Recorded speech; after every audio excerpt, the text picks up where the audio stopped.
Energy is a diminishing resource. The policies on energy are an essential developmental pillar that will define South Africa's future. Hello and welcome to Climate Change Perspectives.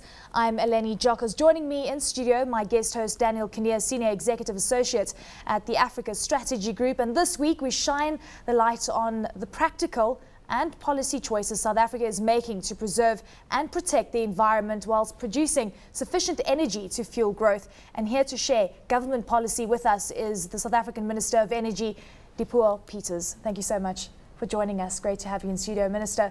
Thank you so much for your time. It is a balancing act. We're talking about fueling growth, having enough energy to do so. We know that Eskom is the biggest polluter on the African continent, and we're so reliant on coal, known as the black gold in South Africa. What is your sense in terms of how we strike a balance between protecting the environment, alleviating poverty and ensuring growth in the country?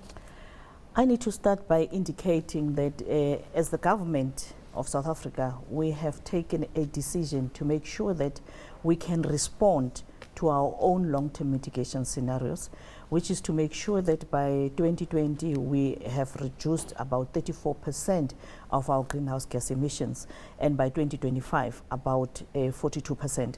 So I'm very excited because we are actually gravitating towards that. As South Africa, you would know that we've got the integrated resource plan, a 20-year plan for power generation. Factored into it is this long-term mitigation scenarios. So security of energy supply to grow the economy, but also to make sure that the community of South Africans, our region, SADC, as well as the continent, have access is very important. But when the President committed, when we almost had a stalemate in Copenhagen, to the 34%, it was also conditional that South Africa or the international community puts in place a mechanism for financial resources. In the absence of that, and we saw Cancun, not sure what's coming out of Panama, and you just returned from Paris from the International Energy Agency's International Ministers of Energy's meeting. Are we, without those provisions, are we going to make it? We believe that the important instruments to make sure that we can reduce our greenhouse gas emissions is technology, which we don't have. And that is why the requirement for technological support.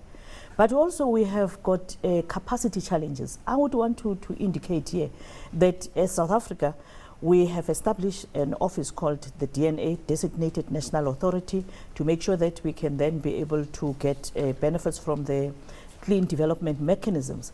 And just in the previous 3 years that we have just closed, we have found that out of 31 projects, only 8 of them qualified. And it's also because of the capacity to be able to develop the clean development mechanism type of projects. So technological support as well as capacity building support for us to be able to respond is important. But that technology doesn't come cheap. You would know that in our plan we've got 42% renewable energy, and the cost for generating power from renewable energy is exorbitant. And I just want to tell you that as a country, we have realized that we have to, or we are going to subsidize the inclusion of renewable energy in the equation. But we need this clean technology fund. We need the climate change fund. And that is why, as the ministers of Africa, when we met here in September, we actually emphasized the need for adaptation to qualify as a requirement for the clean and climate fund. So we believe that adaptation, for which we are actually the main drivers as the countries which are still developing, the developing countries that, like I earlier on indicated, we've got challenges of access. We cannot be compared to countries that have developed for more than 150 years, and we are just about to. Then we are told that we've got to stop. That is why you'd have realized that in the World Energy Outlook, South Africa is featuring amongst the top 10 with the coal resource availability, but also amongst the top 10 with the good coal export ability. So we're looking at South Africa at clean coal technology.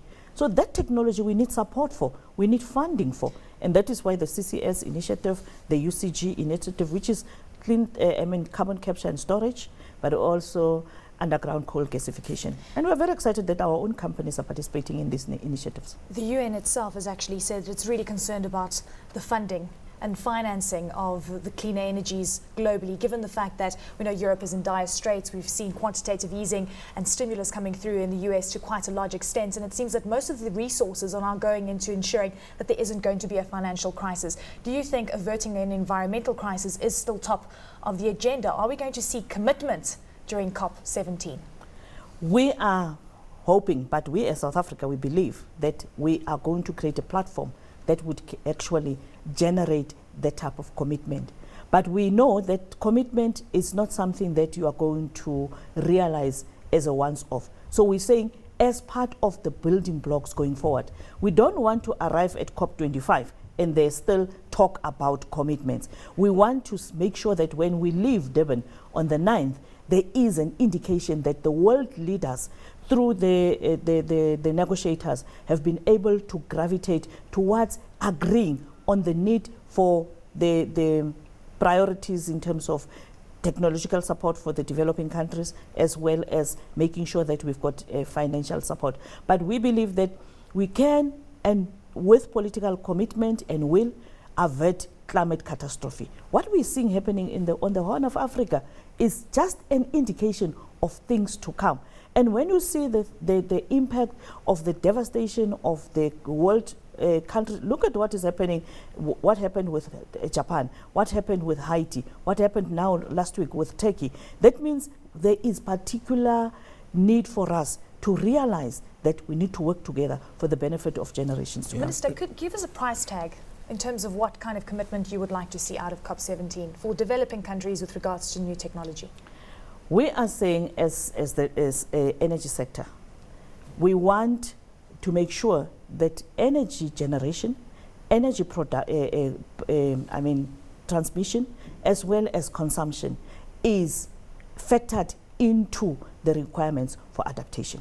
That is what we said, and we are, as a bloc, agreed on that in the energy sector. But also globally, like you have indicated, we met at the International Energy Agency, and we believe it is important that we have security of supply. And therefore, the utilization of every resource that is available is important. And that is why we find that our own requirement for technological support is not off the mark. Because if every resource is going to be used, for example, biomass, bagasse, we've got a lot of potential for that, as well as the coal that we have as the continent of Africa, but in also making sure that we use the sun and the wind is one of the requirements. People are actually unable to grow the potential for jobs in their own countries, primarily because of lack of access to energy. So we cannot say that we are not going to generate energy because it is one of the key polluters. That is why we're looking at a range of interventions. We're going to a very short commercial break. More on South African energy policy with the Energy Minister, Dipuo Peters. Stay tuned.